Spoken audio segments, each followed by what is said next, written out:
and Arusha. No? You can go ahead. 27. Please start.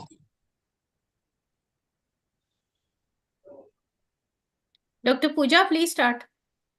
Good evening, everyone. It's my pleasure to invite you all for ISC National Online PG class, which is held on every Monday at 6:30 p.m.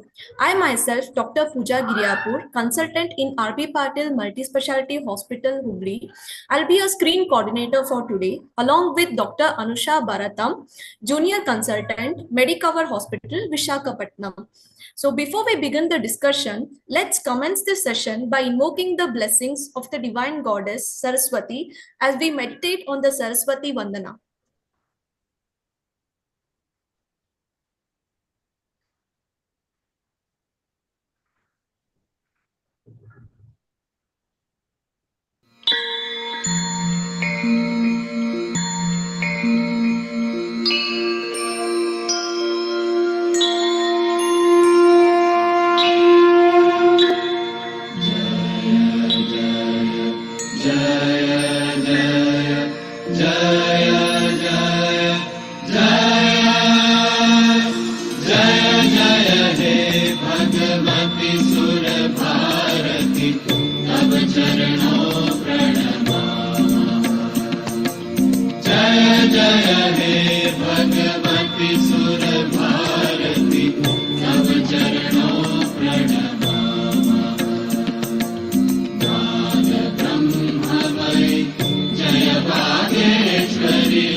Once again, welcome all. So today's topic is anesthetic and airway management in a case of carcinoma buccal mucosa for a PMC flap surgery.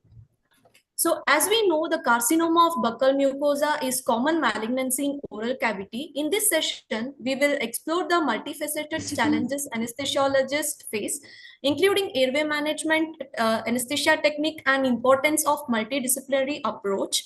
I look forward to a stimulating discussion and hope you find the session informative and insightful. Now I request Honorable Secretary Dr. Sukhminder Bajwa sir for a few words. Thank you, Dr. Pooja. Today's class is actually definitely a very important class. Carcinoma buccal mucosa. I think almost every one of you must have faced these cases in your lifetime since your post-graduation.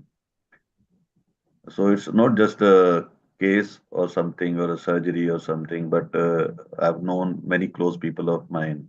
I've lost few of them after the surgery on the buccal mucosa carcinoma, even with the flaps and everything. Patient go long time, then tracheostomy is also. So many things are there involved into these type of surgeries. It is most of not just a surgery, it is a more of a emotional, psychological setback also to the patients. Post-surgical rehabilitation is very important in the ICU as well as till you go to the home and how you really breathe later on, how you really accustom to yourself psychologically. There's a disfigurement of the face. So many things are involved into these surgeries. May look like a simple surgery, but here again, then the anesthesia part of view, if you ask me, then you are sharing the airway with the surgeon and everything have to be very meticulous. And also, you have many comorbidities. The people who have developed these buccal carcinoma, they always have some respiratory or cardiac morbidities also, invariably. So these are not simple cases. So I think we have got the best team under the leadership of Dr. Nibita Pani Madam, with Dr. Ranjita Acharya and Dr. Swarna Banerjee with the postgraduate students. So I think it will be a very good discussion today. And whatever the wisdom we will be imbibing today, it will be go a long way in polishing our skills and knowledge. So thank you very much, Pooja, and you can take up the class from here further on. Thank you, sir. Now I invite Dr. Anusha Bharatam, my pro-screen coordinator, to introduce the speaker and to commence the session. Good evening, everyone. I'm Dr. Anusha Bharatam. I'm your second screen coordinator for the evening. ISA National PG online classes provide a learning platform for all the PG students and anesthesiologists. These sessions, conducted weekly, helps improve their knowledge with all the valuable insights and practical points from the well-experienced and eminent anesthesiologists. So I suggest all the PG students to utilize this opportunity. With this, it is my pleasure to introduce the faculty moderators for today's session. We have eminent faculty today.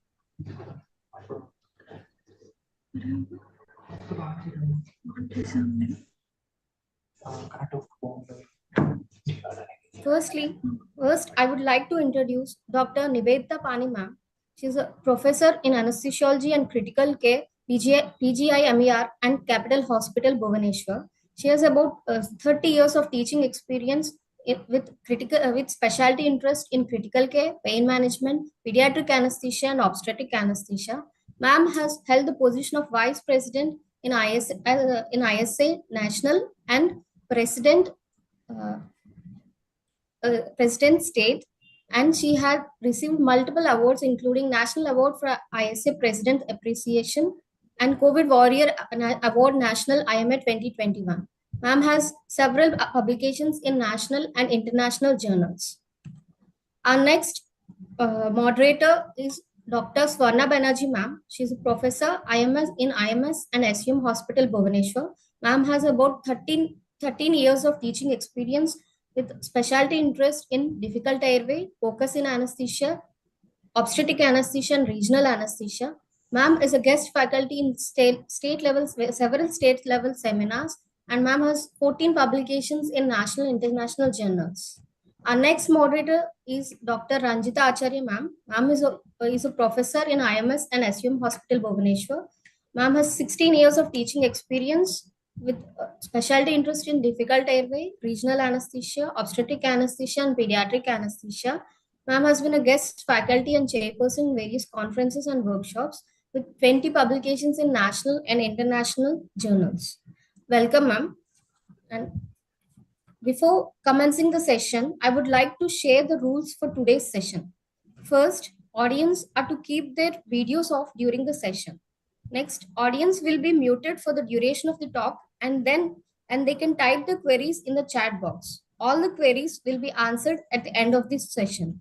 Now, I request today's faculty to please take over the session and introduce your residents for today's class.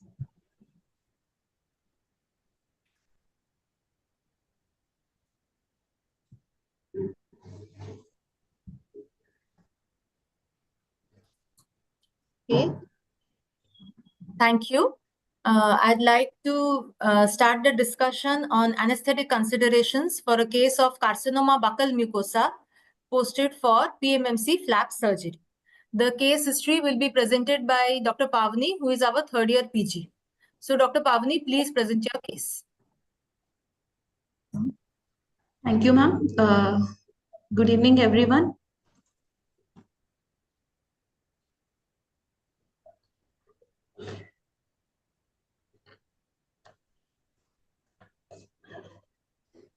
Coming to the history of this case, a 51-year-old male belonging to Nayagar, Odisha, security guard by profession, came with the chief complaint of ulcer over the inner aspect of right cheek since 5 months. On history of presenting illness, patient has noticed a single small ulcer of irregular size and shape present in the right side of the oral cavity, which was gradually progressed to the current size. No history of discharge from the ulcer, and the ulcer is associated with pain, which is constant and not radiating, and it was relieved by analgesics. It was associated with difficulty in cheek on right side, difficulty in chewing on right side. There is a history of foul smell from the mouth, and there is a history of significant weight loss of 4 to 5 kgs in last 5 months. There is no history of streaks of blood on split occasionally, and there is no history of difficulty in breathing on exertion and sensory loss or hyposthesia over the face, and there is no history of earache, palpitations and chest pain, and there is no history of change in voice or dentist or specialist consultation. Wait, Dr. Pavani, Coming to the Dr. Pavani, you have mentioned patient has difficulty in mouth opening. What do you call it clinically? ma'am, it is a restricted mouth opening, and this is called as trismus, ma'am. Normally, it is of painful or painless. In coming to the malignancy cases, if the patient is having submucosal fibrosis or any case of malignancy invading the infratemporal fossa, or if it is involving the inferior alveolar nerve, or if there is any medial fibrosis of the pterygoid muscles, then there will be a painless trismus, ma'am. Okay, so in your case, does the patient has a painful or a painless trismus? Ma'am, this is a painless trismus, ma'am, probably a malignant condition. So that is why, and we can grade the trismus accordingly, ma'am. Normally, if interincisor gap is 25 to greater than 35, it is grade 1. Grade 2 is 25 to 35 mm. Grade 3 is 15 to 25 mm. And the grade 4 is less than 15 mm. So you also taking history of difficulty in breathing and exertion. So what is the importance of taking this history in this case? Ma'am, as this is a cancer case and it was in the oral cavity, so there may be, so to know the extent of the growth that may compromise our air. There will be a trickle deviation, or there is any narrowing, or also we have to know the cardiopulmonary status of the person. In that way, the difficulty in breathing on exertion, we have to ask for the cancer patient, especially in the oral cavity, ma'am. So along with maybe patient have a cardiopulmonary reserve also. It may old age patient that may be a cardiopulmonary reserve decrease. There's two causes, because of cancer and because of cardiopulmonary reserve decrease. Okay. What causes the Yes, changes in voice? Why have you taken the history of change in voice or a history of earache in this case? Ma'am, same thing to know the extent of the cancer. If it is involving the glottis or not, if the cancer growth is above the glottic opening, then the patient will complain of hoarseness of voice. And if the growth is below the glottic opening, then he will complain of muffled voice. So to know which nerve is involving, whether it is a superior laryngeal or the recurrent laryngeal nerve. And in the cases of carcinoma of buccal mucosa, ma'am, the main nerves which are involved are the trigeminal nerve, glossopharyngeal nerve, and the vagus nerve, ma'am. Coming to the branches of the trigeminal nerve, we'll have auriculotemporal, buccal, inferior alveolar, and the lingual. All these branch meet before passing from the foramen rotundum, and they transmit to the trigeminal ganglion simultaneously, and they perceive as otalgia in these cases. In the same thing, vagus also gives a auricular nerve to the middle ear. So if the tumor is extended to the vagus nerve, the patient may complain of middle ear pain with the otalgia. And the glossopharyngeal nerve branch is the tympanic membrane and tympanic branch, and this will supply to the middle ear, and that way the patient will have referred otalgia in the cases of CA buccal mucosa. Okay, continue with the history. Coming to the past history, patient has no history of hypertension, asthma, diabetes, hypo or hyperthyroidism, and there is no history of CVA or coronary artery disease, and past histories, past surgery history, and there is no history of drug allergies or chemo radiotherapy, and there is no history of blood transfusions. Personal history of tobacco chewing 4 to 5 packets per day since 30 years, and the history of smoking since 20 years, 5 packs per day, and there is a total of 10 pack years, and he has stopped smoking 2 weeks back. Patient is an occasional alcoholic, and he will take intake on social occasions. He consumes mixed diet with normal bladder and bowel habits and normal sleep-awake cycle. On general physical examination. Wait, Dr. Pavni, wait. What is the effect of smoking? Why have you taken the history of smoking, particularly for this case, for this flap surgery case?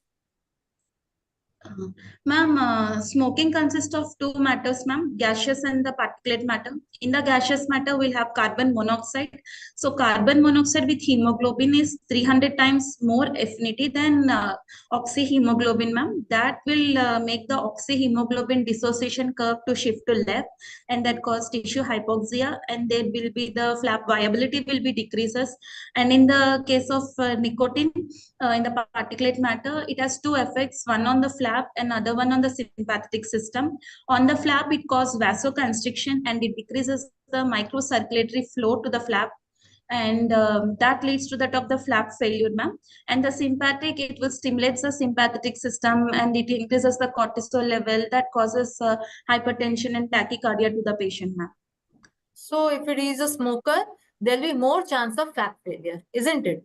So how many Yes, ma'am. days before the surgery will you ask the person to stop smoking? Ma'am, preferably we'll ask the patient to stop 6 to 8 weeks before the surgery, ma'am. But as this You is a cannot wait cancer that case, long. You cannot wait that then long, no? we can ask the patient for a minimum period of 7 to 10 days. We can proceed the case, ma'am, because by that time it will increases the mucociliary clearance and mucus sputum production will be decreases by that time, and carbon monoxide nicotine level will be normalizes by that time. So we can proceed the case with 7 to 10 days. Why is the history of preoperative radiotherapy and chemotherapy important for us? Ma'am, as we are focusing on the difficult airway, so the radiotherapy in the early stages, it causes edema of the buccal mucosa that will heal by the fibrosis, and that causes non-compliant soft tissue, woody-like tissues in the submandibular space. It causes restricted mouth opening, so difficult bag mask, difficult laryngoscopy, everything will face. And on top of it, it will causes oral thrush, mucositis, necrosis, and glossitis of the tongue, fibrosis of the jaw, and it also suppresses the baroreceptors in the head and neck and restricted neck movements, ma'am. Coming to the chemotherapy, it will cause inflammation of the buccal mucosa, so that will ultimately heal by fibrosis, and that cause restricted mouth opening. And this is how there will be a restricted mouth opening in these cases. And particularly in carcinoma buccal mucosa, there will be a use of adriamycin and cisplatin. This adriamycin is a cardiotoxic. When the cumulative dose exceeds 450 to 500 kg per meter square, the cardiotoxic symptoms will be predominant. So we have to look for the periodically 2D echo. So there will be acute and the chronic phases in this stage. In acute phase, we will see cardiomyopathy, dysarrhythmias, and QT prolongations. In the chronic phase, we will see left ventricular dysfunctions and ultimately to cardiac arrest. So we have to take care of 2D echo in this case, the patient on adriamycin. And in the cisplatin, the patient will have renal toxicity, myelosuppression, so creatinine clearance will be impaired. All these causes postoperative infections and increase in chance of bleeding, and ultimately it will cause on flap failure also because of this condition. So we have to take a proper history on chemo and radiotherapy for these patients now. Okay. Okay. Continue with the history. So then coming to general exam. Yes. On general physical examination, patient is conscious, oriented to time, place, person. No pallor, icterus, clubbing, cyanosis, and pedal edema was seen. Lymphadenopathy in the cervical group of lymph nodes noted at level 1B and 2, and a height of 170 cm. Patient had a height of 170 centimeter with a weight of 56 kgs, and the BMI was noted to be 19.3 kg per meter square, and the MET scoring was greater than 4 in this case. Pulse rate was 74 beats per minute with regular rate rhythm, normal volume and character, no radioradial or radiofemoral delay. All peripheral pulses were felt. BP was 130 by 95 mm Hg, recorded in the right arm in sitting position, and the respiratory rate of 16 breaths per minute, which is abdominothoracic. No accessory muscles was used. Saturation was 99% on room air, and temperature was recorded to be 98 degrees Fahrenheit in the right axilla. On examination, facial symmetry is preserved, bilateral nostrils were patent, Poor oral hygiene and tobacco-stained teeth were noted. No loose teeth and dental caries were present. On local examination, single ulceroproliferative growth of size 5 into 4 centimeter of irregular shape present on the right side of the cheek with everted edges, and lower alveolus was involved, and there is no discharge from the ulcer. On palpation, tenderness is noted with local rise of temperature. Edges of the ulcer were indurated, and the ulcer is not fixed to the surrounding tissues. On airway examination, the mouth opening was noted to be 2 centimeter. Thyromental distance was 6 centimeter. Hyomental distance was 5 centimeter. And sternomental distance was 12 centimeter. On upper lip bite test, lower incisors cannot bite upper lip, which is grade 3. Malampati grade could not be assessed due to inadequate mouth opening, and neck movements were found to be adequate. On systemic examination, respiratory system, chest is normal on inspection, no use of accessory muscles, bilateral normal vesicular breath sounds were audible, no added sounds were heard. On cardiovascular system, precordium is normal and no dilated veins or scar. On palpation, apex beat is felt at 5th intercostal space, just medial to the mid-clavicular line. There is no parasternal heave, thrills, or pulsation. On auscultation, S1, S2 heard, and there is no murmur. On central nervous system examination, GCS was found to be 15. Power is found to be 5 in all 4 limbs and with a tone of 5, and bulk of the muscles are equal. There is no sensory loss and the cranial nerves were intact. Summary of this case is a 51-year-old male patient, security guard by profession, presented with chief complaints of an ulcer near right part of oral cavity, which was gradually progressive, associated with difficulty in chewing from right side, history of weight loss, 4 to 5 kgs in last 5 months, a known case of chronic smoker since 20 years, and a tobacco chewer since 30 years. On examination, an ulceroproliferative growth is present. On airway examination, the mouth opening is reduced to 2 fingers. Provisional diagnosis of this case is a 51-year-old male with chronic non-healing ulcer in the right side of the oral cavity, which was associated with pain and difficulty in chewing, probably carcinoma of buccal cavity.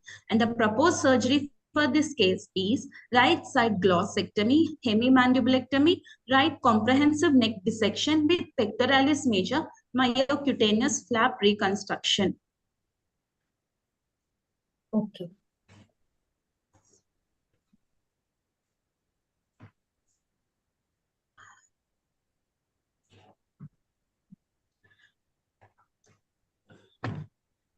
So as we go deeper into the case of the anesthetic management of carcinoma buccal mucosa, I'd just like to highlight a few key points for the postgraduates. So what is a flap? A flap is a vascularized block of tissue that is mobilized for reconstructive purposes. A flap must own a vascular supply pedicle. This is the reconstructive ladder, which is used to guide the surgical wound closure. So Once in the bottom your of slide, make it full screen. Your not slide is not full screen. Okay. In my screen, it is coming full screen. Okay. Dr. Sona, please open your slide, then it will come. Slide share, then it will come. Yes, ma'am. Now it is coming, ma'am. Coming, but not full screen. Ravi, come. Okay, just a second. Ravi, Wi-Fi disconnect हो गया है. Okay. Just a second. मेरा तो Wi-Fi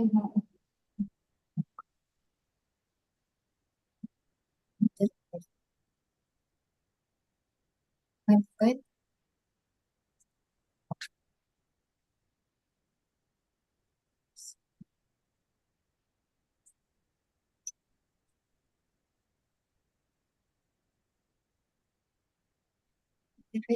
Dr. Bhavani, am I audible? You are muted. Yes, ma'am. You are audible. Dr. Pavni, you are muted. Yes, ma'am. Nice. Good.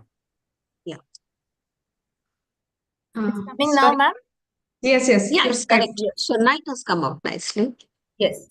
So this is a reconstructive ladder which is used to guide the surgical wound closure. At the bottom of it is a direct closure like we do in simple hemiglossectomies. Then comes the autologous skin grafting, which includes a split skin graft or a full thickness skin graft. And then the PMMC flap, which includes the pedicled flap. Here, the vascular supply is attached to the donor site. And on the top of the ladder is a free flap where the vascular pedicle is detached from the donor side and the blood supply is re-established using a microvascular anastomosis. So both the anesthesia and the surgical technique can influence the flap survival. So this PMMC flap is a pedicled flap. It derives its vascular supply from the pectoral branch of the thoracoacromial artery and minor segmental internal mammary perforators. So what are the challenges for the anesthesiologist in this case?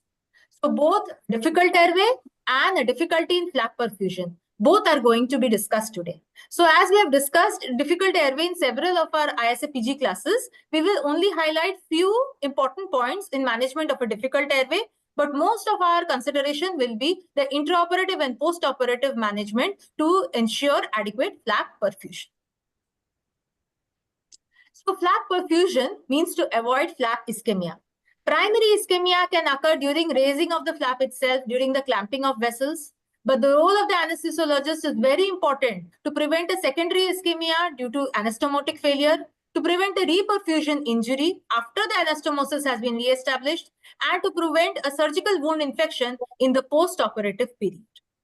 So, right from the PSC, we are concerned about the survival of the flap in these cases. At all steps, we try to prevent the flap ischemia. Taking these key points into consideration, we now proceed towards case discussion. But before that, I like to put forward the first MCQ for the day. That is, which of the following is a grade 3 trismus?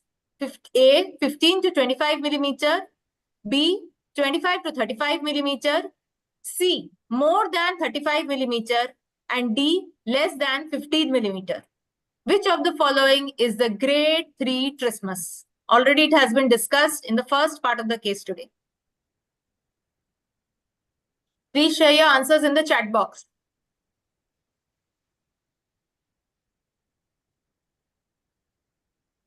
Okay. Okay, next. What is the target hematocrit for flap survival? Is it less than 30%, 30 to 35%, more than 40%, or less than 20%? What is the target hematocrit for flap survival in these cases? Okay, now we'll move to Dr. Pavni, with whom we will discuss the case further.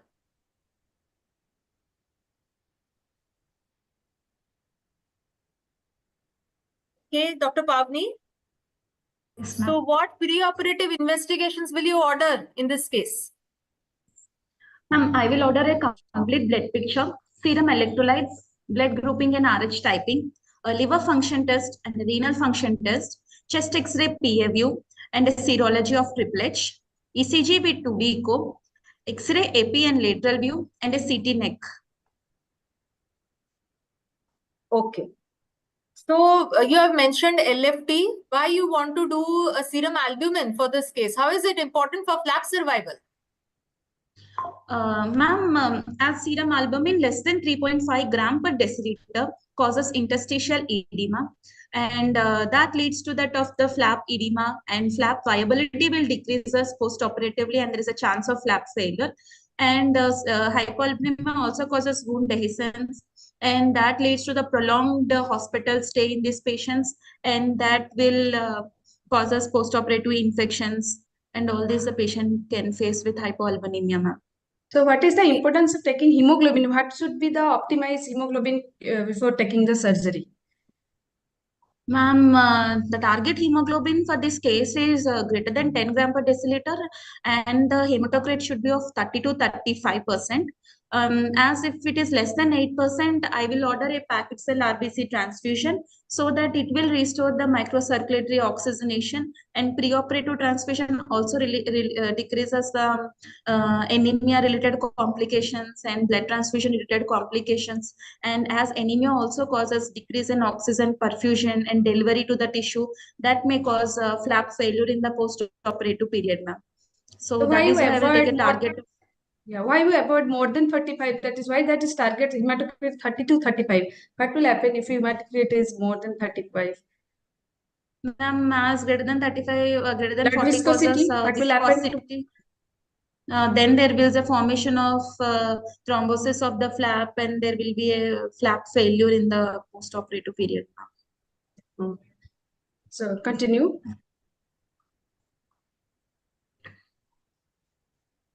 So how will you optimize this patient for surgery? Ma'am, as this is a cancer patient and these patients are malnourished, so I will optimize the nutritional status of this patient first, ma'am. So I will allow the calorie intake of 25 to 30 kilocalories per kg per day, and the protein intake should be of 1.2 to 1.3 grams per kg. And as the malnutrition will be proceeds is higher, I will increase the calorie intake much, ma'am. Then I will optimize the anemia with iron supplementations. If it is less than 8, then I will give a transfusion, blood transfusion also, ma'am, to increase the oxygenation, microcirculatory oxygenation. And I will also see the patient is also a smoker. So I will ask for the smoking session of a period of ideally 6 to 8 weeks, as it decreases the vasoconstriction related to the nicotine, and also decreases the and also increases the microcirculatory flow to the flap, and it also causes flap success will be more in the post-operative period, ma'am. And if the patient is diabetic, I will try to optimize the HbA1c also, ma'am. I will make a target of less than 8.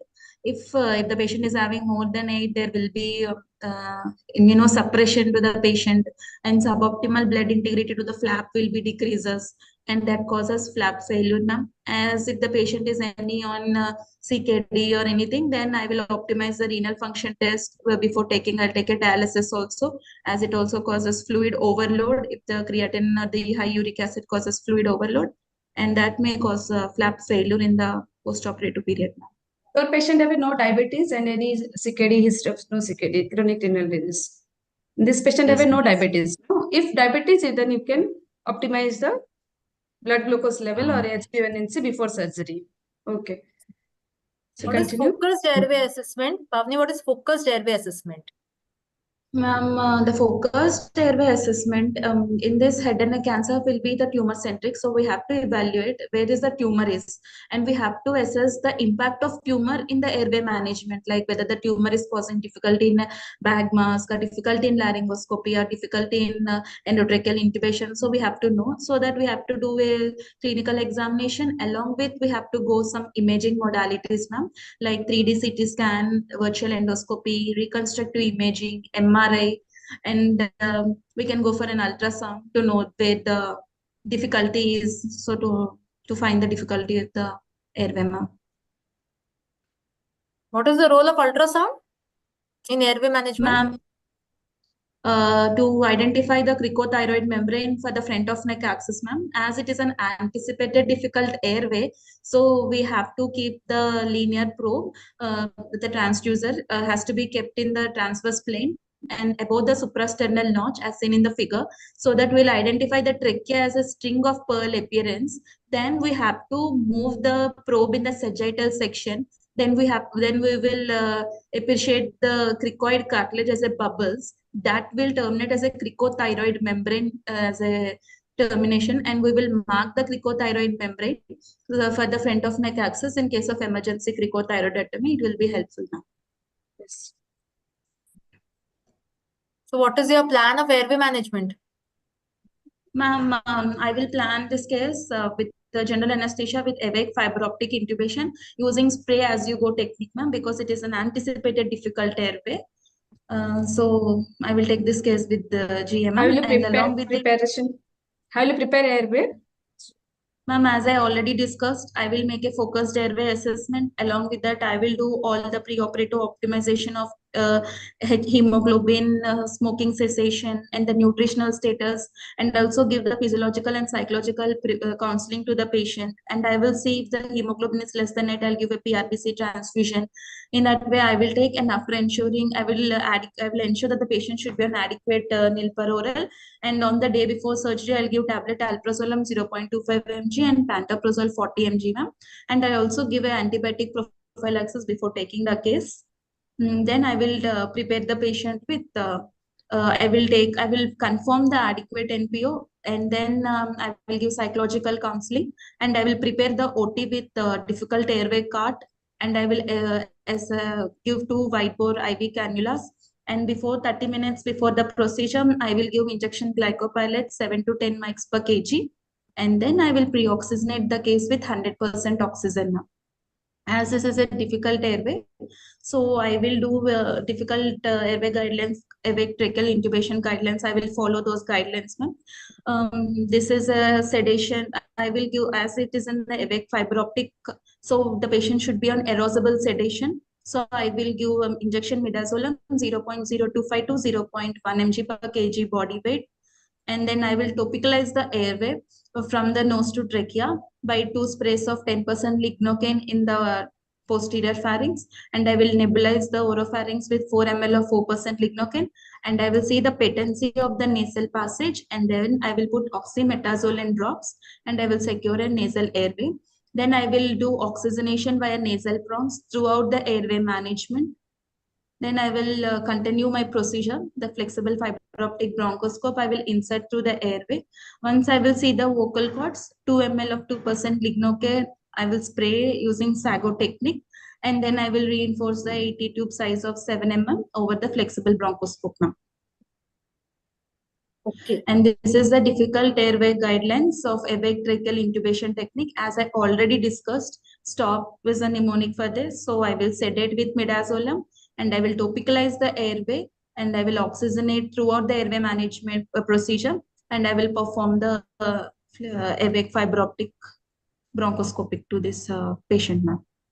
This is how I will manage the case. Okay. So on this note, I'd like to ask 2 more MCQs.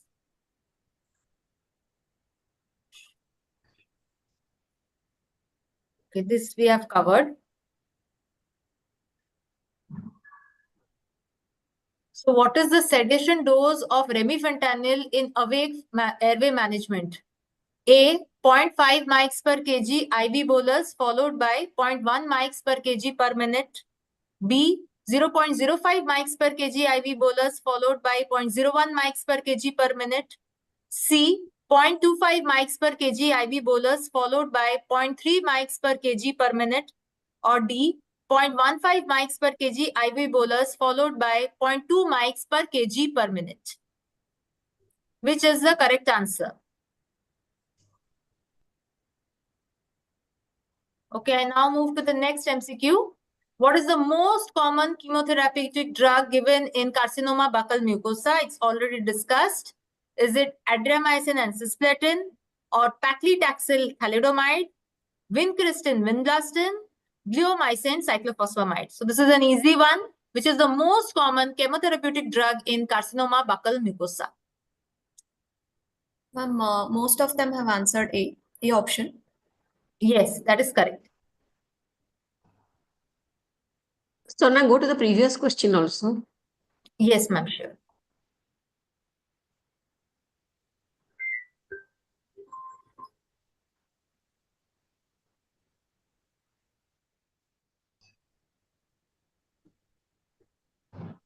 Is what is the sedation dose of remifentanil in awake airway management? So what does the DAS guidelines tell us?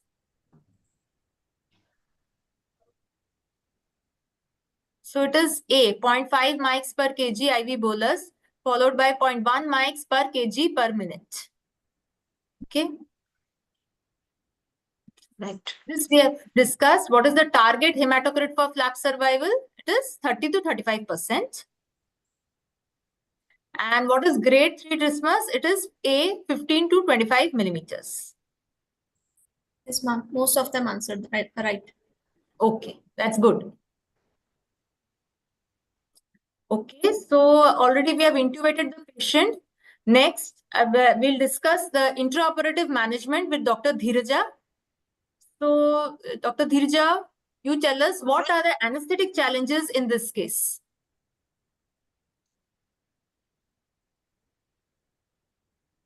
Dhiraja, unmute.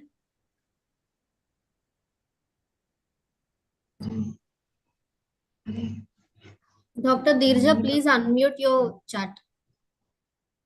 We can't hear your voice. Please unmute.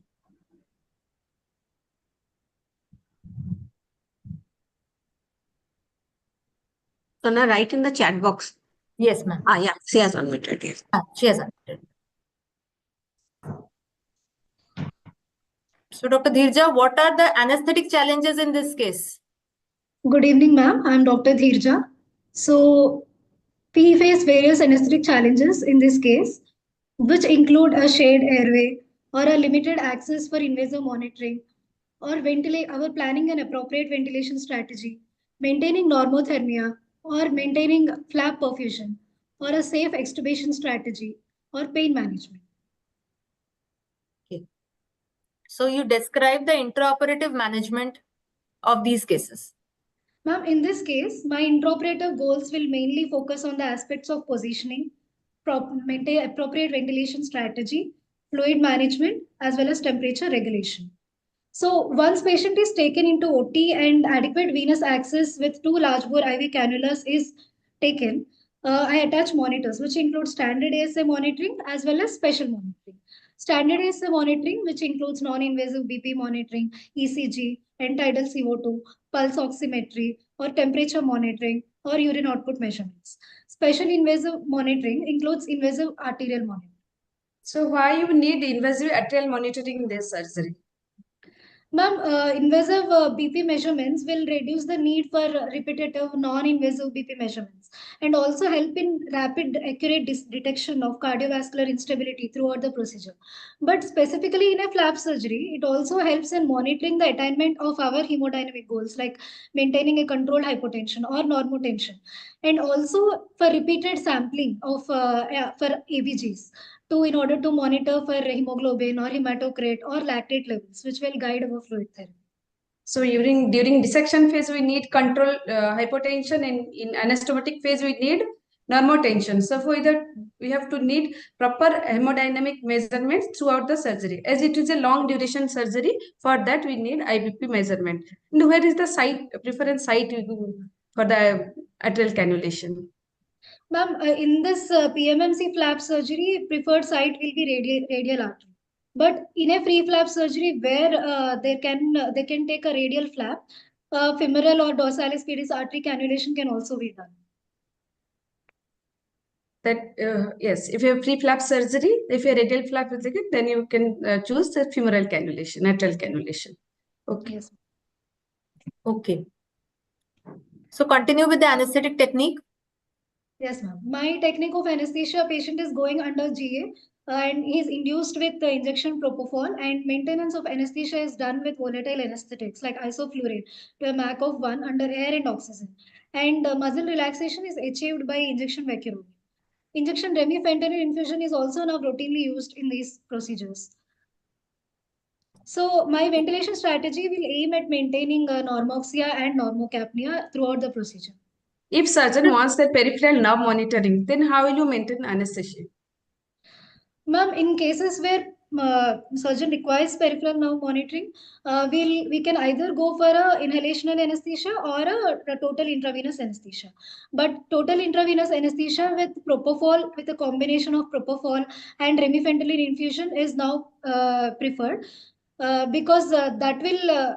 While propofol alone cannot block the spinal reflexes or patient movement, remifentanil will help in that. So both of them will adequately help the surgeon to perform the surgery along with peripheral nerve monitoring. So what is the advantage of using remifentanil? In this surgery specifically, it has multiple advantages like intraoperative analgesia, but along with that, it gives marked vasodilation, which will bring rapid changes in blood pressure, which we need, and also it reduces the need for muscle relaxants whenever a surgeon requires that peripheral nerve monitoring. Okay, why remifentanil is preferred over dexmedetomidine? Ma'am, dexmedetomidine is reported to show that central alpha-2 agonist action causing peripheral vasoconstriction, which is reducing the flap perfusion. So now intraoperatively, remifentanil is preferred over dexmedetomidine to adequately maintain that hemodynamics and flap perfusion. Okay, because it causes vasodilation, unlike peripheral vasoconstriction. Yes, ma'am. Okay. Okay, so what is the position of the patient? Ma'am, in this procedure, patient will be supine with a head-up position of 15 to 30 degrees. So extra care is taken to prevent the pressure injury or any compression of neurovascular structures with padding and tucking the arms to the side. Why head-up position? Why is it preferred? In head-up position, there will be reduced venous return to the surgical site and also reduced venous pressure, which will reduce the bleeding, risk of bleeding during the procedure. Also, it will help with the drainage and prevent spooling of blood in the surgical site. So that will give a clear surgical field to the surgeons. So head-up position is generally done in these cases to 15 to 30 degrees. So the surgery involves complex hemodynamic goals. What are your hemodynamic goals for surgery? Ma'am, my hemodynamic goals throughout this procedure will depend upon what phase of surgery is going on. So during dissection phase and raising of the flap, controlled hypotension is maintained. And during microanastomotic as well as flap insetting phase, I'll maintain normotension with baseline blood pressures with a target mean arterial pressure of more than 70 millimeters of mercury. So my goals during this will be to maintain a hyperdynamic circulation with high cardiac output and wide pulse pressure. So what is controlled hypotension? What we have mentioned controlled hypotension. What is that controlled hypotension? So ma'am, controlled hypotension, it is reversible reduction of mean arterial pressure, 30% less than the baseline map. And or map reduced to 50 to 65 millimeters of mercury. So Okay. this is achieved with a head-up position of 15 to 30 degrees or up titration of volatile agents or a propofol infusion with a dose of 75 to 150 mics per kg per minute or a remifentanil infusion to a dose of at a rate of 0.1 to 0.3 mics per kg per minute. Whether we can prefer vasodilators to achieve controlled hypotension? Ma'am, vasodilators have shown in these cases to steal the blood away from the flap to other tissues by causing by this vasodilation. So these direct vasodilators are not now routinely used in these procedures. Or the steal phenomenon from anastomotic, divert blood from the anastomotic side to other side. So Yes. that's why their oxygen delivery is compromised. When is it contraindicated? Controlled hypotension, when is it contraindicated? So, controlled hypotension is contraindicated wherever there is compromise of perfusion to vital organs. So, this includes any cardiovascular diseases, which include restrictive cardiomyopathy or an aortic stenosis or a carotid artery stenosis or a cerebrovascular diseases, including recent history of CVA or increased ICP, where this further reduces cerebral perfusion and or any renal dysfunction or even pregnancy. Where it compromises with placental perfusion. How will you give fluids in this case? Ma'am, in this case, I will follow a goal-directed fluid therapy where there is optimization of tissue perfusion and oxygenation following certain hemodynamic parameters, which direct off fluid therapy. So my goals will be to maintain a stroke volume variation of less than 13%, pulse pressure variation of less than 18%, urine output of more than 0.5 ml per kg body weight per hour, and normal serum lactate levels. Okay. So how will you calculate the blood loss in these cases? How is blood loss calculated?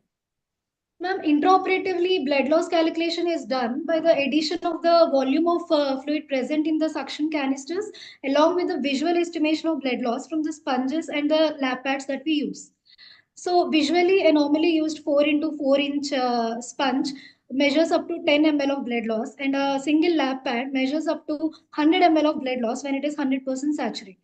But there are other ways in which we can calculate the blood loss, which include gravimetric analysis, where the blood loss is estimated from the by measuring the weight of the sponges and the lap pads before and after use. 1 gram of difference in the weight roughly measure equates to 1 ml of blood loss.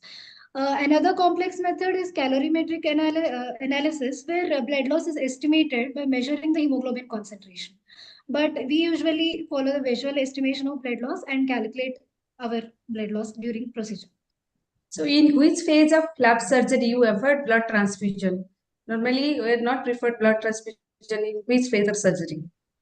Ma'am, we avoid blood transfusion once the flap transfer is done, because once it increases, it causes hyperviscosity and compromises the microcirculatory flow. It also causes, there is also risk of blood transfusion related complications. And some studies have also shown cancer recurrence because of the immune suppression post transfusion. So we avoid blood transfusion after flap transfer. So if you are suspecting bleeding during the surgery, during dissection phase, you can give blood transfusion, but better avoid after anastomotic phase. Yes. Okay, whether you can use tranexamic acid or not? Now we can use tranexamic acid to reduce the blood loss. Bolus dose of 15 mg per kg followed by infusion dose of 1 mg per kg can be given during the procedure to reduce the blood loss. Okay, continue. Okay, why is normothermia important? Ma'am, here in these procedures, patients are prone to hypothermia because of multiple sites of exposure or lower OT temperatures or usage of normal or cold IV fluids. And hypothermia in general, intraoperatively, it delays the drug metabolism. It increases stress response. It causes hyperglycemia or blood transfusion, increases the blood transfusion requirements and surgical site infections. And specifically, it is detrimental to the flap by causing shivering, vasospasm, which causes suboptimal flap perfusion, and also causes increased risk of wound infections, which will lead to which will reduce flap viability. So we will prevent hypothermia in these cases by pre-warming the patient or maintaining high ambient theater temperatures or giving warm IV fluids or administering humidified gases and using air warming blankets or an underbody warmers. So what is the role of thromboprophylaxis in this case? So patients are at a high risk of thrombosis in these cases, even preoperatively, and also due to prolonged immobilization associated with long duration of these procedures. So we will adapt mechanical means to prevent deep venous thrombosis or pulmonary embolism perioperatively. So which includes graduated compression stockings or pneumatic compression devices throughout the procedure. So we can prefer heparin infusion or heparin for the maintaining prevention of thromboprophylaxis? Ma'am, preoperatively, they are not preferred nowadays due to increased risk of bleeding. But intraoperatively, administration of heparin can be done when surgeon suspects reduced post anastomosis, when surgeon suspects reduced blood flow or sees color changes in the flap. Then intraoperatively, heparin is administered. Preoperatively, it is not frequently given due to increased risk of bleeding. Okay, whether chemoprophylaxis preferred or not in this case? No, it is not preferred because of increased risk of bleeding. Yes, if required, then you can give post-operative phase, but not starts in the pre-operative phase. Yes, okay. ma'am. Let's continue. So why is Dextran 40 given these days for flap survival? Earlier, it used to be used for flap survival.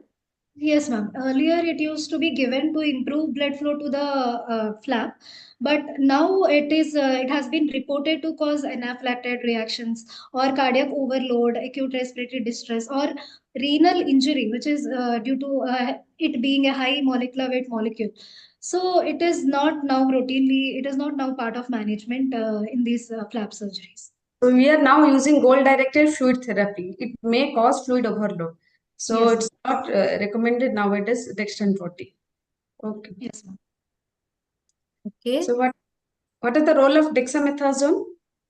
Ma'am, this will prevent this will reduce post-operative airway edema, which will make our extubation plan easier.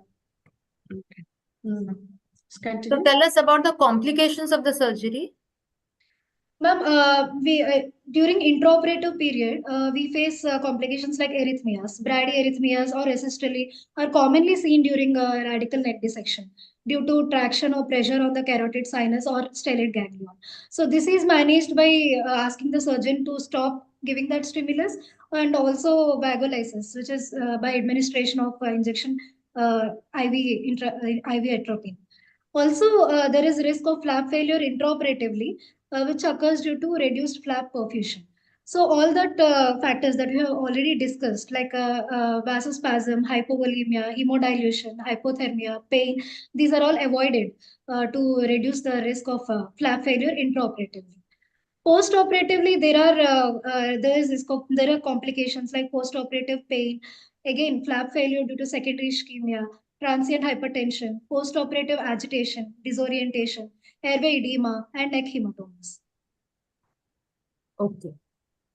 So how do you plan the extubation of this patient?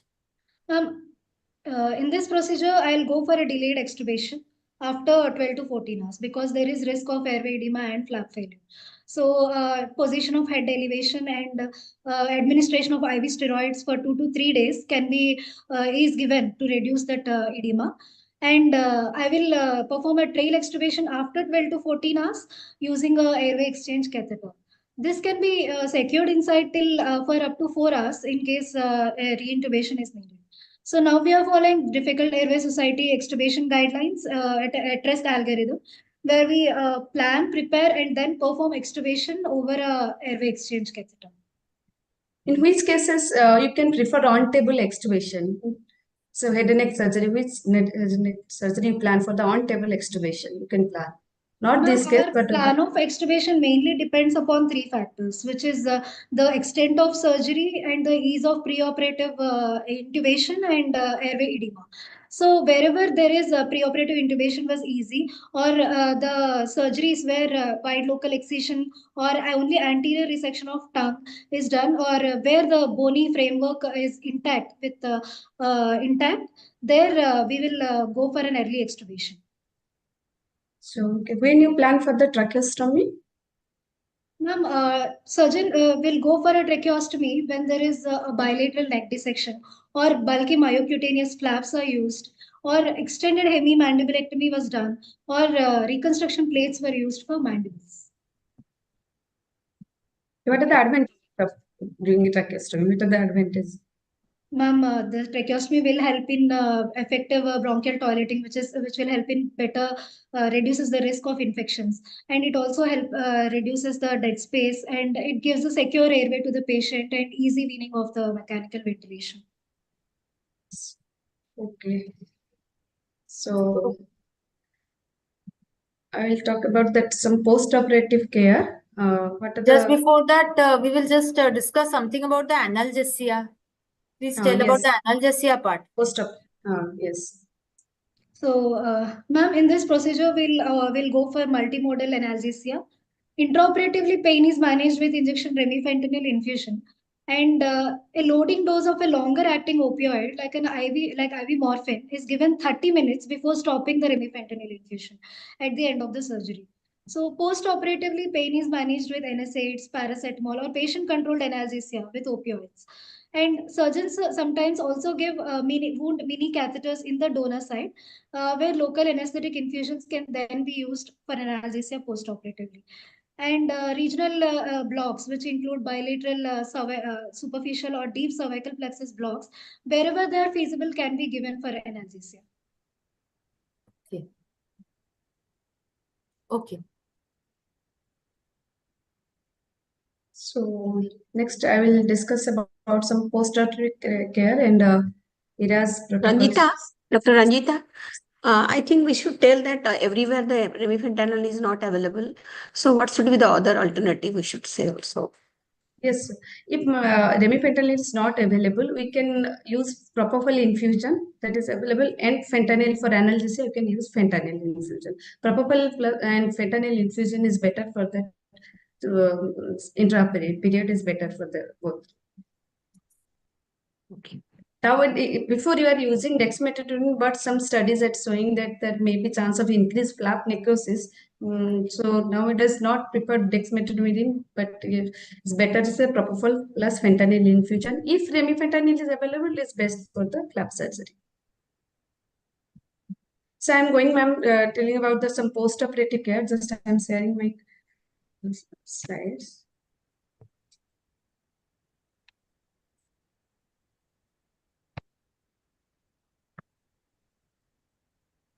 So post-operative care is also important.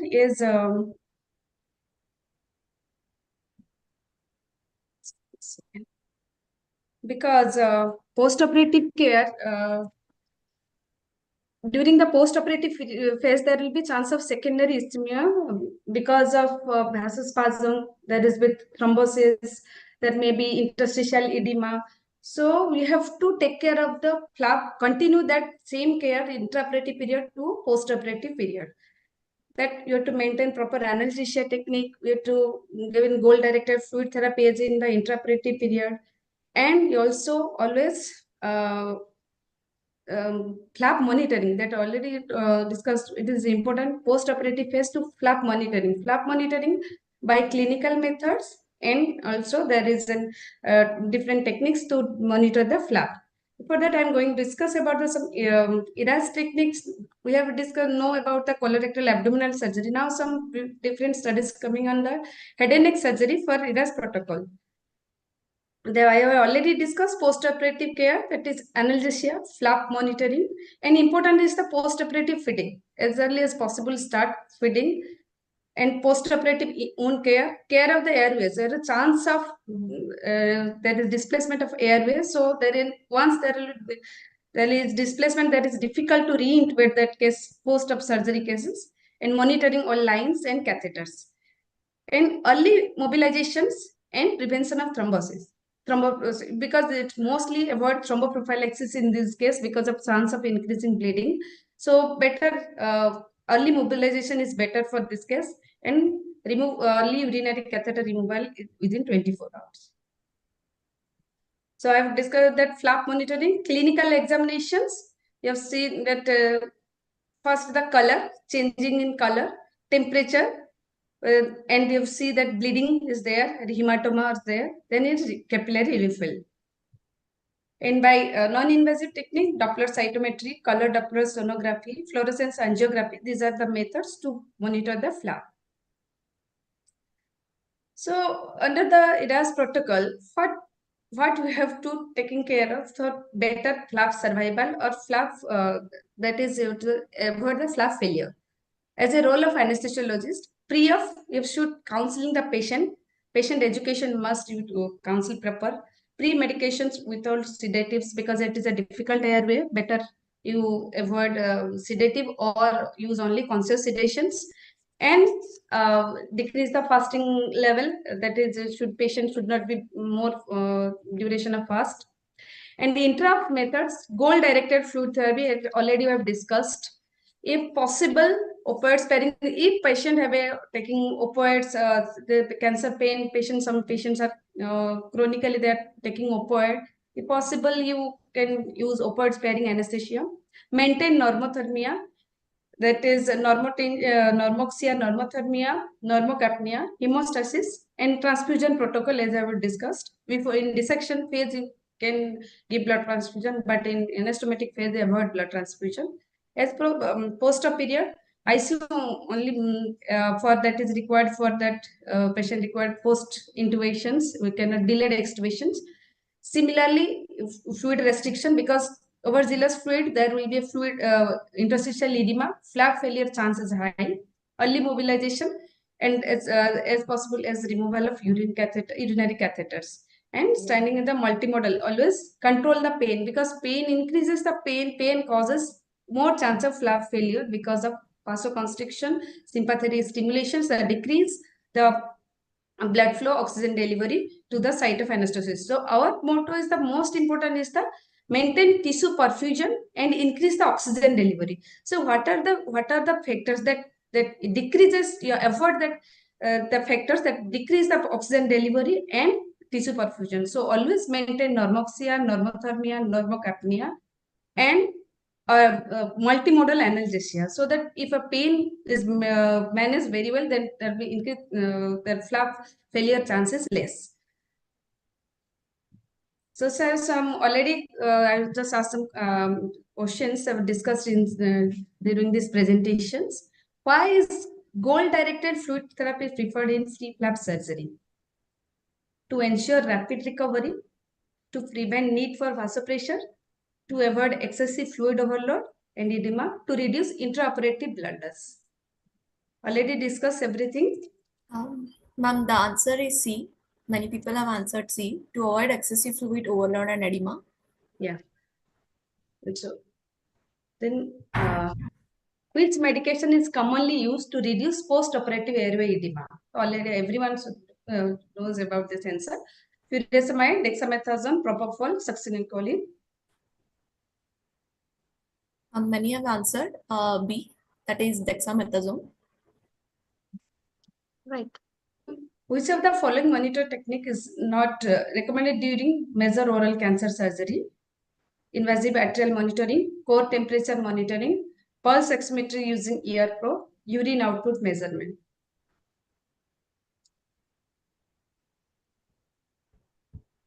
Most of them have answered C option, ma'am, pulse oximetry using ear probe.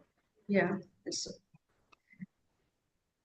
So which factor doesn't contribute to free flap thrombosis? Arteriovenous thrombosis, hypothermia, use of vasodilators, mechanical compression.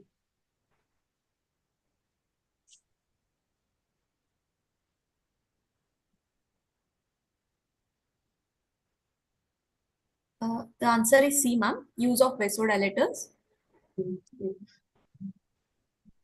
What is the main concern regarding use of dexmedetomidine in free flap surgery? Increased rate of blood loss, excessive sedation, delayed recovery, flap vasoconstriction leading to failure, increased risk of myocardial infarction.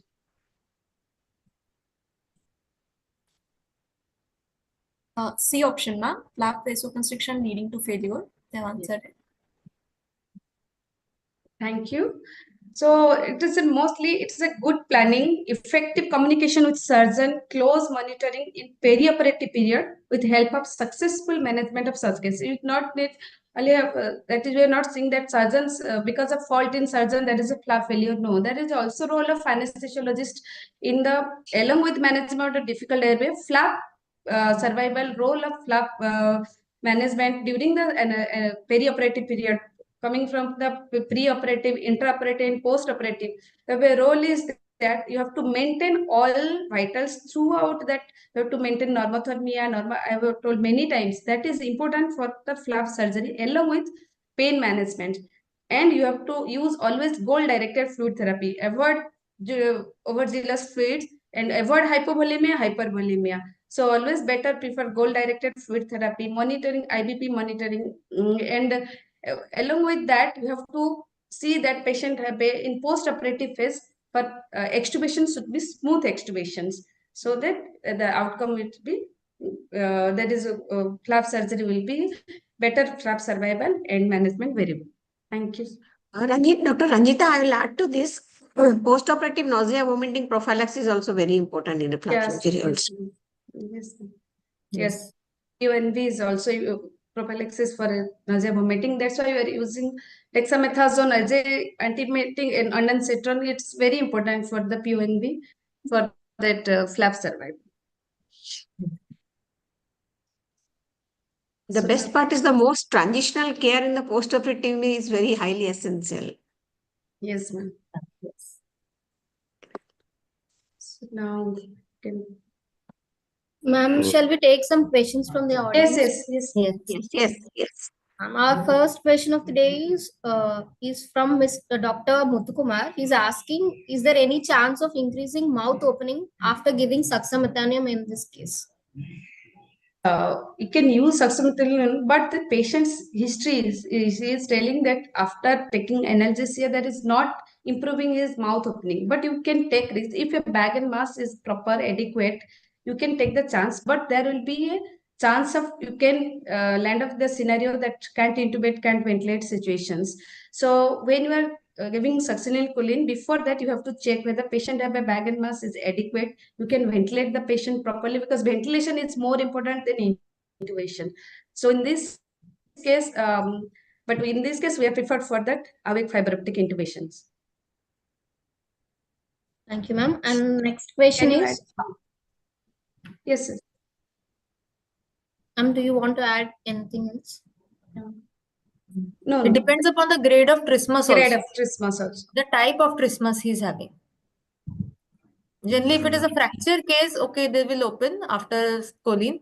But temporomandibular joint ankylosis, or if there is a carcinoma involved, it will not. We prefer awake fiberoptic intubation. And next question is, how do you know preoperatively that trismus gets relieved by anesthesia? What question? Repeat. How do you know preoperatively that trismus gets relieved by anesthesia? How can you assess that trismus can be relieved preoperatively? That is that's grading is that painful trismus, that sometimes that is because of fracture, you have a pain, that is because of pain, there will be difficulty in mouth openings. But in the carcinoma cases, there will be a painless trismus, that is patient have no pain but can't open the mouth opening. There is difficulty in opening mouth. So for that, we can know that it is a mostly the cancer patient have a painless trismus. So in that, we can know that patient have a maybe difficulty in intubations during anesthetic management. Thank you, ma'am. Shall I go to the next question, ma'am? Yes. Our next question is from Dr. Pooja. She's asking whether we can use McKenzie method for this patient. Yes, that you have. We are using that. If you have that McKenzie device, then you can use with a spray as you go technique. You can.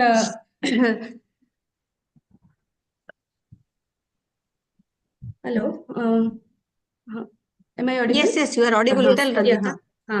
That you can use that McKenzie methods, because but mouth opening is restricted. Through that, it's difficult to spray in the posterior pharyngeal wall. Is difficult, but you can use. But I don't. But spray as you go technique through the working channel is better. But it's very less than 2 fingers. Is in this patient is very difficult. Ma'am, next question. Dr. Leena Engle is asking the need of central line in this patient, and where will you prefer 2 IV lines if you are taking peripheral lines, whether to be taken in upper limb or lower limb? Both upper limb or lower limb. Yes, it is in PMMC flap. So we prefer in that upper limb surgery for upper limb for venous cannulation. If any site of surgery like if radial flea flap surgery, they can according to site of surgery, then you prefer the venous access. So in our Dr. Ranjita, we can where the surgery is there, opposite side also we can give, and that is ideally opposite forearm side. also. Yeah. And also, if not possible due to some reason, also we can go for the saphenous near the ankle. Also, we can go. Yes, but it is always better to go to the opposite side. Opposite side. That is always. And about the central line, yes, we can use the central line. But if it is needed, if it is the requirement is there, then we can do. One question I think they have asked Dr. Actually, central venous cannulation. Normally, we are giving here large bore access 2 IV lines. Central line, if there is an better femoral central cannulation, you can prefer, because that is the site of surgery is difficult. But we are not preferring. We are giving mostly 2 large bore IV cannulations normally. Why the central line is needed? If sometimes that is the vessels are exposed, so the chance of venous from air embolism, there may be chance of there is some venous air embolism. Sometimes there will be occurs. So for that, if we put in the IJB, then it will be you can Useful. Only useful yes, if you put in the IJV if you are IJB, not For subclinic. but I think when you have this air embolism, it becomes almost difficult to retrieve the air, and we may not be having yes, those catheters also which can retrieve yes. the air. Yes. Ideally, I think the question was asked mainly to know whether having a central line will be able to give more access to the fluid pressures and the responsiveness of the IVC and everything, whatever they are asking. So I think securing two lines also not bad. But if the surgery is massive, so I think that just for the fluid response or the how to give the fluid measurement, I think for that reason they must be asking. But Yes, sir. invariably, it's Yes. always a vascular study. It's a large loss of fluid is there. So So actually, sir, did you put up? surgeons are not interested, not allowed to give ICB in that area, especially You can they're go for not. subclavian also. Yes, Subclavian can be subclavian you easily can go for, but in subclavian. PMMC flap, that one side they are doing, so other side is difficult to give. You can prefer IJP, not subclavian, but in pre-flap surgery, you can go for the subclavian. But if too large bore needle is there, it is not. We have a if Dr. you go Ranjita, if it directly. is highly essential, we can go, worst Yes, case, we can go if for it the is highly femoral. essential, yes, We can if go it for is the highly femoral essential, also. you can prefer in femoral lines. I think a femoral is as good as a central Yeah. line for giving the fluids Fluid for because the fluid we can fluid we can give prefer femoral line, but as some complications during surgery is that venous air embolism, there may be chance because when there is large vessels exposed, so there may be chance. So that for that IJV is mostly preferred, but it's difficult to access that IJV site. Sir, but if for me, for my setup, I think very difficult for me to retrieve the air to help retrieve the air. I don't know Yes, how many are really Setup. successful in retrieving I the air from the jugular. Yes. Anyway, it's okay. I think that purpose is solved. Question has been answered for that purpose. Next question, Pooja. Anusha, Pooja. Yes, sir. So, question is from Sharmila Ghosh. Does tranexamic acid impair flap vascularity? previously they're saying that tranexamation may impair the flap vascularity, but nowadays it's that can use tranexamic acid during dissection phase to decrease the bleeding tendency.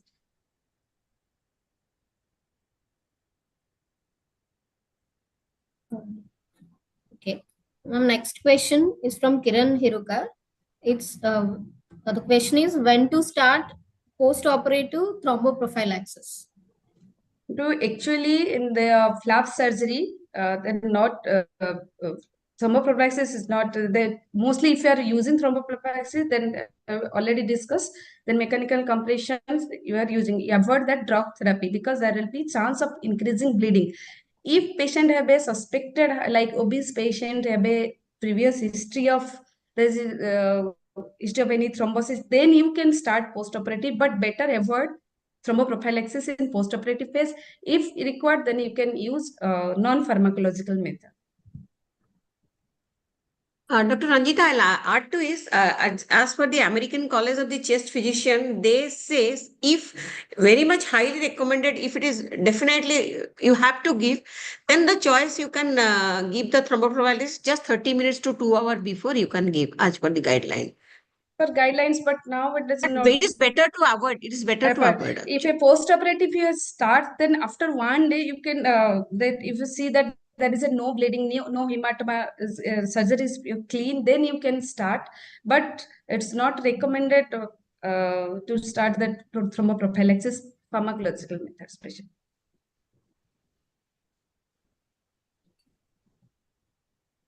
In addition to that, if you are giving also thromboprophylaxis, you have to be very careful for the bleeding risk, and if the patient is The having chance any of renal flap failure functions, is that there. yeah, and also history of the VT, you have to be very careful also. Okay. But what about the surgical guidelines? They don't. They I think don't allow surgical. they want a good Yeah. patent. You know the vascularity of Yeah. the graft actually. Yes, sir. So they are The not flap and allowing. graft, they always go for that. Yes. The plastic surgeons, they always go for maintaining the vascularity of the graft, actually. They don't allow actually. So I've seen according them. to I've seen them. They prefer it sometimes, that sometimes, the sir, best test is that's from Sometimes why they are giving heparin also, IV heparin also they are IV giving. heparin, if there is a chance of any, they're saying that there is decreased flow. Yeah, there is if any affect the flap, then they will they will say the advice for the giving for the thromboprophylaxis, not for that patient that having other condition. They are not allowed actually. No, they generally sometimes they'll either give the low molecular weight heparin or sometimes also they also give the fondaparinux also we give also.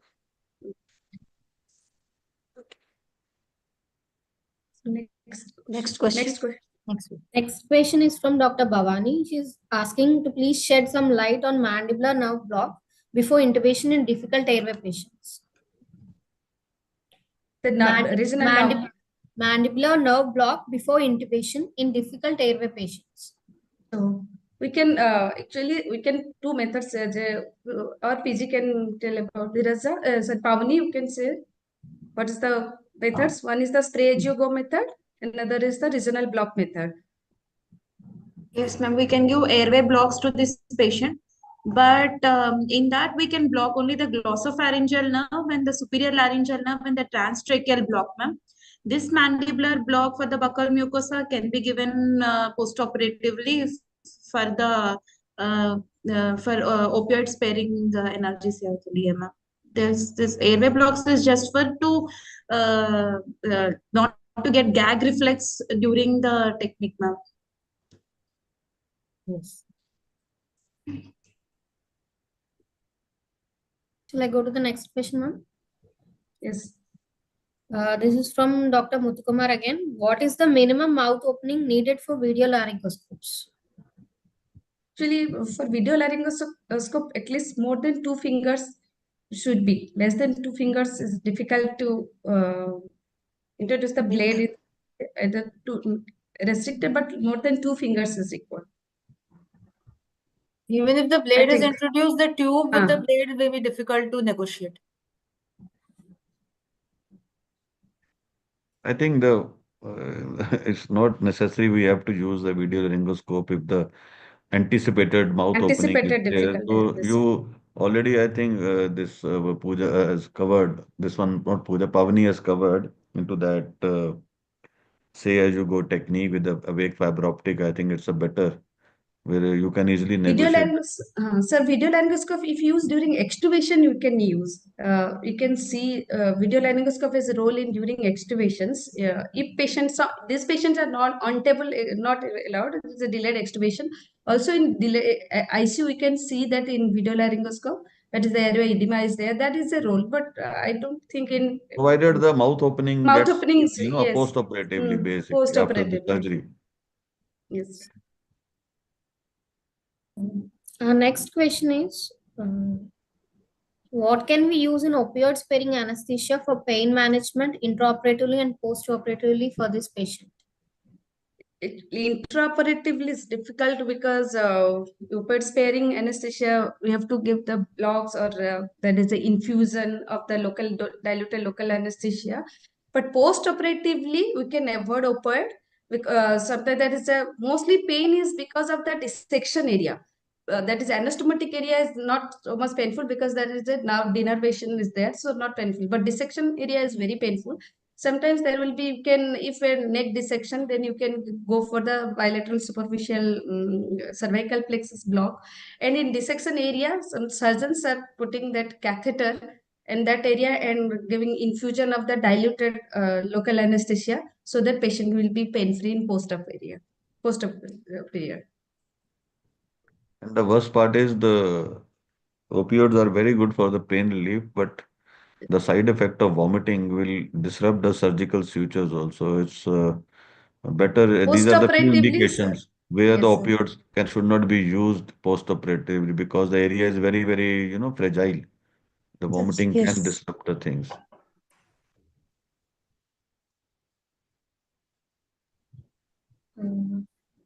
Our next question is, can we give mandibular block for buccal mucosa primary resection in view of opioid sparing analgesia? So well, let it discuss, but that Dr. Pavni told that mandibular nerve can give, but Trigeminal. It is a trigeminal branch, ma'am. We can give this block. It will block both the sensory and the motor component. It will be easy for the post-operative analgesia also. Thank you. And the next question is, if the patient is already on antiplatelets or anticoagulants for pre-existing cardiac condition, how to go ahead with post-operative thromboprophylaxis? Should ASTRA recommendations be followed in view of flap failure? yes, if your patient have a already on antiplatelet or anticoagulants, then you follow that ASTRA guidelines in a post-operative phase. But besides, you have to see that flap monitoring is properly. You have to do every time, so that there will be any. You have to see that flap monitoring. I've already discussed. You have to see that patient have flap bleeding is there or any hematoma is there. You have to monitoring the flap regularly. But if the patient is in antiplatelet therapy or anticoagulants, it must be continued, but accordingly guidelines, you have to modify the dose and you have to check the flap surgery, flap area regularly.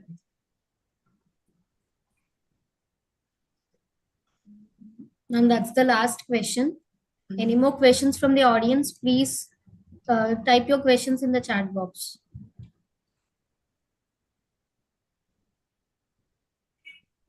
There's a question. There was one thing which Pavani was telling about that the role of ultrasound in the airway assessment. So whatever the airway assessment, you were using the linear probe for that, I think. You mentioned about the linear probe in Yes. measuring the Yes, sir. cricothyroid membrane and the areas around it. The only drawback with the airway ultrasound is that it is going to give a static picture. The dynamicity of the ultrasound will not be able to get in all the dimensions. So nowadays we have got a 7D ultrasound actually. It's available only with the, the most licensed, the radiologist, and to be used by them only because this is very difficult to interpret also. So with these two-dimensional ultrasound or even a three-dimensional ultrasound, is very difficult to assess the real airway, how it will behave under the anesthesia. Because awake patients may be having a compensatory muscle tone which gets relaxed with the when you anesthetize the patient. So airway difficulty may increase in fact after the anesthesia. So it's a difficult. Sometimes it's a very arguable whether the ultrasound is really friend or foe in the airway assessment. Maybe the structural part you can visualize better, but the functional part is always difficult to define in these type of investigations. Oh, sir, ultrasound have a role when you are going for airway intubation. Before that, you can mark that cricothyroid CTM that with a linear probe. You can. Yes, for that's what I said. Structural, That's why that structural is no marking, role for surface anatomy. yes. Surface That is anatomy what is good. But for CT scan, 3D CT scan has a role because sometimes patient have a taking radiotherapy. Nowadays, radiotherapy is not giving it a whole. That is specific, area specific. So your patient have a mouth opening adequate, but inside that airway there is a distorted airway. There will be a narrowing of the airway. So with the 3D CT scan, we can access that how much there is a narrowing of the airway, how much, what is the size of tube. Also, we can negotiate in this case. And another is the virtual endoscopy, also new that you can also use if you have a doubt on the distorted airway. You can take the help of radiologists to take the virtual endoscopy. They can tell about that airways. Namita, I'll add to this with 3D CT scan also you can localize the tumor also. So whether it will going to obstructive during the intubation also that you can know it also. Yes, Under anesthesia, but the tumor may, the muscle get relaxed. The tumor may relaxed. occupy the more central place and it become difficult under anesthesia. With the pre-anesthesia, you are already, I think, Yeah. muscles are in a good tone position. So you will be able to assess the difficulty increases under anesthesia sometimes, ma'am. Yes. Dr. Madhuri ma'am wants to add some valuable insights. Yeah, just Madam, excellent presentation of the case of CA buccal mucosa. You covered even ERAS, and that was really very nice. ERAS in head and neck surgery. Just continuing with the discussion. So, You said that opioids are avoided, right? It's better to minimize opioids in the ERAS protocol and also as a part of multimodal analgesia technique we have to use. So I just like to add that the one more thing is there that opioids are said to have an pro-tumor effect. That means they have been found to promote angiogenesis and the growth of tumor and tumor recurrence. So there are studies which show that it is better to avoid them. Of course, that is not the level of evidence is not very high, but there is. And even your choice of anesthetics, local anesthetics are very good because they are said to have anti-inflammatory effects, and propofol, thiopentone are all anti-tumor. Whereas inhalational agents, it's better to avoid them. So just Always thought of better, adding this. yes, if you better total intravenous anesthesia is better than inhalational. If you But maintain. then here we have such a difficult airway and so many other problems there. I don't know how feasible But to what use. I'm telling Dr. Madhuri, these are theories that single dose propofol or something like will be causing the angiogenesis. If you go by the molecular angiogenesis theory, the drugs over a long period, they are the ones which are causing the carcinogenic effect. So I think the anesthesia drugs are unnecessarily being, disgraced into these things, and unnecessary studies have also been published in the literature for the last 20 years. The tumor recurrence and the anesthesia drugs, but there is no solid evidence it will never happen. I think one single dose or two doses of any induction agents or something like that is going to cause angiogenesis. So, But because even if you ask in the real life or any antibiotic, any drug, even the, anti-cancer drugs are also not that much harmful in a single dose or second dose. It's always the repetitive dose when the body mechanisms, the immune mechanisms come to a halt when their effects are seen. So single doses, I think all the studies are mainly done to just to explore and glorifying the personal achievements of the people. I think this is the what literary world stands for. Just to publish and study and make it like that appear something very, adventurous. So these are those things happening. and one more thing is the oral hygiene, because these patients of CA buccal mucosa have a very bad oral hygiene. And it is seen that worse the hygiene, the more the chances of postoperative pneumonia and sepsis. So it's better to give them good dental hygiene and give them a povidone iodine mouthwash or chlorhexidine mouthwash. Pre-medication, yeah. Put in the pre-medication part. That is the Yeah. best way. That Yeah. can. And the ultrasound has also been found to play a role in passing the nasogastric tube in these cases. Like it is difficult to pass the nasogastric tube after induction, especially if the mouth opening is not good. So here the ultrasound whoosh test is used to identify whether to guide your passing of the nasogastric tube and to find out whether the nasogastric tube has entered the stomach. I think in these cases, the even the surgeons will try not to put anything in the gastric contents because the patency of the esophageal sphincter is there. So any vomiters, the patency will be there. So vomiters will be there. They will not feel that any vomiters should come. Even the secretions or whatever, the gastric juice or the biliary juice from the antiperistalsis coming to the oral cavity during surgical period. So Correct. I've seen many surgeons, they don't prefer to put the nasogastric tube in these cases. So it should not contaminate the wound. Basically, it's a surgical area should not be contaminated because it's a very high profile surgery. They don't prefer it, and we always, if I have to put it, I think post-operative it has a role. So Yeah. post-operative you can Enteral always put feeding. under After vision. surgery, they're saying Yeah, that put that is there. Yes, yes. After as surgery basic only, I tubes. was telling Actually, you. Yeah. Soon after surgery. Yeah, soon that after is surgery. correct. That's I think there is some suggestion in the chat box.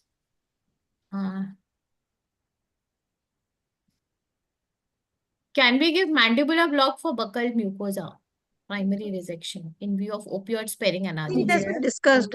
Discussed, huh? Okay, okay. Yeah, I think Dr. Sureka has mentioned that we use a mixture of opioid, 2 ml magnesium sulfate, dexamethasone 2 ml, xylocard, and paracetamol. Is it सारा कुछ तो आ recommended गया post? इसमें doctor Surekha ने सब कुछ दे दिया है वो She has given the थोड़ा ही recipe there. just like a very good curry also. It reduces post-op edema. She can speak. Dr. Sureka, you can describe your preparation. Unmute yourself.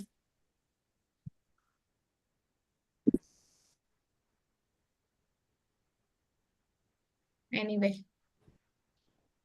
Please tell us something about prehabilitation is the next question.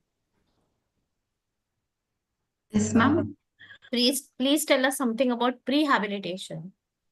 Ma'am, prehabilitation is implementation of preoperative interventions so that it will improve the patient function status in the postoperative period.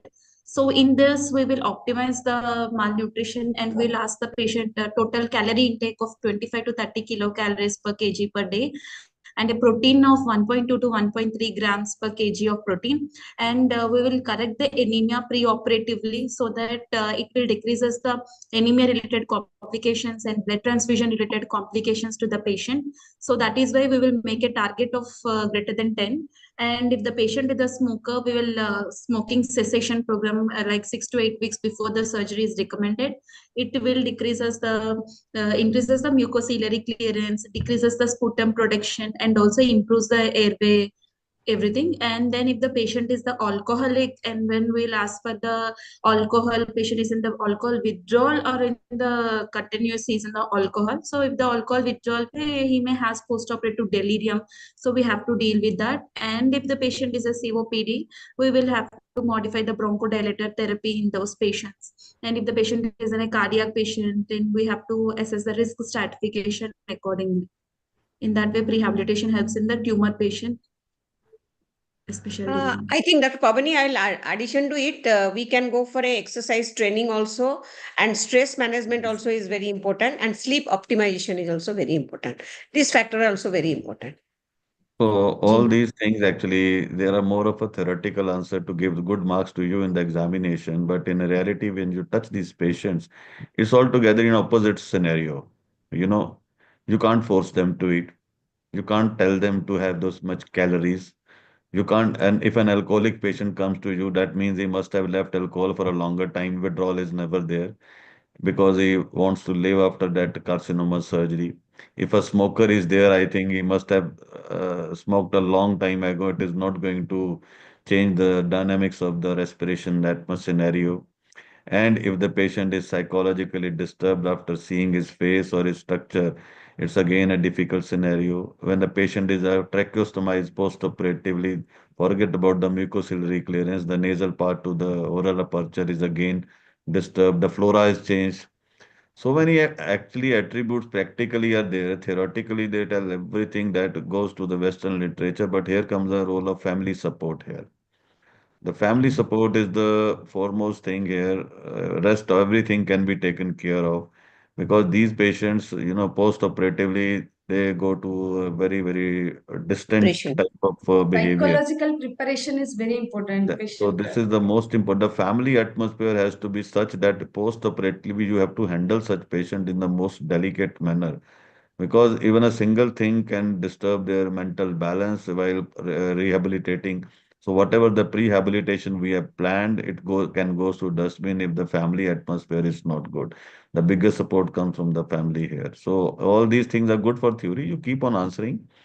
But in reality, practical, when we approach these patients, it's altogether a different rehabilitation support here in these cases. So Madam Dr. Rajita was saying something here. Madam Rajita, you were saying something? Yes, a psychological preparation that patient when you're taking for that case, you have to Very counsel difficult, them. actually, very Very difficult. difficult, very Psychologically, difficult, ma'am, but nobody yeah. can prepare anybody psychologically nowadays. Everybody is, a very, very important person by himself or herself because they know what they are suffering from. Whatever you may try to console, whatever they will say, it is just for the consolation. Psychologically, it's all depends upon the individual will, how they really want to recover post-operatively. That's the most important aspect in these patients. Dr. Rekha wanted to speak now. Where is she, madam? Yes, Where is? yes. I'm Yeah, Dr. madam. Sawan. I've been practicing since 22 years now, and we have many PMCC flaps in our institute. So over the years, I have noticed the more the bulkier the PMCC flap is, and more the fat is, there is more chances of necrosis. So this mixture, I've been using it since 5 to 6 years, and it really helps post-op, reducing the edema and the patient outcome also. They are very comfortable post-op. Obviously, infusion, in an infusion drip I use, IV infusion drip, and it has worked wonders for me. So I am not a research person, but just randomly we are using it at trial, and it is good. Like, but is it recommended? I'm worried. Like, does it have any side effects for the flap or anything? I just wanted to ask. So, ma'am, see, you may not be asking the right platform here because for this research, you have Sorry. to ask the researchers who have done the major type of Yeah. studies in PMCC flaps. Yeah. Actually, using so many drugs, actually, the only advantage I can see from that mixture is even if you are using opioid, you are using in a very low doses, which may Low not be dose. Yeah. Yeah. exerting its side effects actually to that extent. So Yes. majority of the side effects associated with each dose may have reduced, and they may have done a synergistic help to you patients actually here. Yeah. How the effect on the flap is known or unknown, ma'am, it is difficult to Okay. define or find out because that is always you can have another ultrasound on the face or whatever you can say, Okay. and the Doppler Okay. study on the flap side where you can see the circulation getting hampered or not. It's a difficult research methodology also to adopt post-operatively in such patient, and whether they will really allow the family will allow you to go ahead with the research in these type of cases Yes. Yes. where Yes. the Yes. patient are recovering psychologically and we are just disturbing them with our research methodology. Yes. So it's a difficult, but I think, ma'am, if the hemodynamics are maintained and the Yes. flap Yes. in the follow-up, the flaps are good, I think then it should be a good mixture. I think it's Yes. not The going to harm. Maxulf and the Dexa, it does help to reduce the edema, Madam, basically. see, Post-op. all these drugs we know that Max, yes, they max regulate sulfate the blood decreases. flow. They regulate Yes, the blood flow, ma'am, and the regulation of the blood flow is Yes. very important. But the Yes. only thing is that the follow-up with the surgeons, I think in the next 6 months, see if the flaps take up is good. If that is Okay. good, I think the drugs are good. So you can always develop a case series. You may not be a researcher, but case series presentation with evidence Okay. and going into literature of each and each individual drug, its pharmacokinetics and pharmacodynamics and their Yes. interaction, possible interaction you can always develop on to write the case series in these type of patients. And that Yes. can itself help you in going forward with the further boosting of your regime. Here. Okay. Thank you, sir. Thank you, sir. Yeah. So it's time to felicitate our renowned faculty and students today. They've done a wonderful job. So is my screen visible? yes, yes, Yeah, yes. okay. So Dr. Nivita Pani ma'am, thank you very much. So you always being the one of the leading force in academics, in administration, in ISA, wherever you are. So you always encourage the people, and this class happening because of you. So thank you, Marriott ma'am, for being a part of the leader pack of all the this good team. Thank you, madam, for Thank that. you, sir.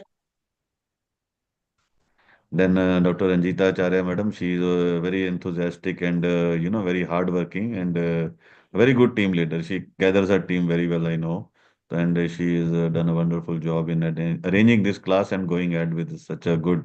And I can see her enthusiasm in answering almost everything, and still she was giving chances to the PG students. So thank you, madam, for Thank you. being with us for today's class. And Dr. Swarna Banerjee also, she done a wonderful job. She getting herself ready for the classes right from the technical preparation till the today, and equally participated with Dr. Nivita Pani and Dr. Ranjita Madam. So thank you, Dr. Swarna Banerjee, for Thank this you, sir. wonderful class. Thank you, sir. Yeah. And Dhiraja as well as Pavani. So good presentation. I think you have earned a spot for yourself in the upcoming examination. Already, I think you have made an impression, and Dr. Nivita Pani will be watching for you.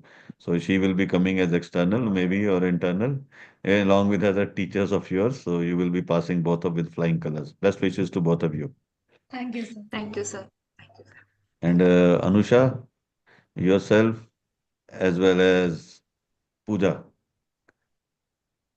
both of you did a wonderful anchorings, and you remembered, and I think you did a wonderful job, which was expected from you only, considering your status. So thank you both, Anusha and Pooja, for being the screen coordinator for today's class. Thank you, sir. Yeah.